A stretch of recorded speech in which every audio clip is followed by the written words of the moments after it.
வணக்கம் நண்பர்களே, welcome to அழகு தமிழா சேனல். சிங்கநாதம் என்று அழைக்கப்படும் இசைக்கருவி எது? கொம்பு. இலக்கியங்களில் பணிலம் என்று குறிப்பிடப்படும் இசைக்கருவி எது? சங்கு. சங்கொடு சக்கரம் ஏந்தும் தடக்கையன் பங்கயக் கண்ணனை பாடலோர் எம்பாவா என்று பாடியவர் யார்? ஆண்டாள். இவற்றில் இசைக்கருவி எது? சங்கு.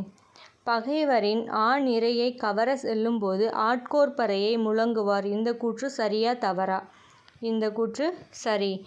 சங்கொடு சக்கரம் ஏந்தும் தடக்கையன் பங்கயக் கண்ணனை பாடலோர் எம்பாவாய் என்ற பாடல் வரி இடம்பெறும் நூல் திருப்பாவை. பாண்டில் என்று அழைக்கப்பெறும் இசைக்கருவி எது? சாளரா. பிரம்பு எந்த பகுதியில் அதிகமாக விளைகிறது? அஸ்ஸாம், அந்தமான், மலேசியா. இது எல்லாமே கரெக்டு. துத்தரி என்று அழைக்கப்படும் இசைக்கருவி கொம்பு. மாக்சன் முரசம் என்ற பாடல் வரி இடம்பெறும் நூல் மதுரை காஞ்சி.